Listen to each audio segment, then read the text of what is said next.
Far-right groups in England are planning their biggest mobilization for 30 years this weekend, with more than 50 demonstrations planned across the country. Both the English Defence League and the British National Party will be taking part in the protests, with some anti-racism groups dubbing the scheduled marches a day of hate.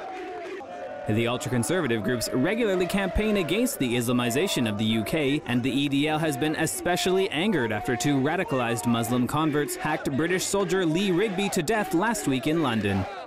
I don't think anyone's got their finger on the undercurrent, on the pulse in this country. To feel the anger, the frustration, the inability by the Islamic community to confront these extremists, to confront jihad, to confront Sharia. What are they doing about it? We're angry. We want them to act. We want to see something done. We want to see light at the end of the tunnel. This is going to happen again. This has been a slow progression from spitting our troops in Luton to burning our poppies to beheading our troops. There needs respect in this country for our armed forces, and we haven't got it. And we've got no leader that's going to even put it there.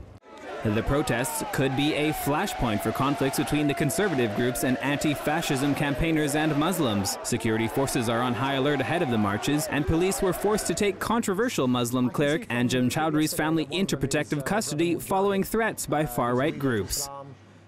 Chowdhury was the leader of Al-Muhajiroun, an Islamist group now banned in the UK, which protested the funerals of slain soldiers, and he was familiar with one of the suspects in the Rigby murder case. He has publicly blamed the killing on the UK's foreign policy and the so-called oppression of Muslims in the UK.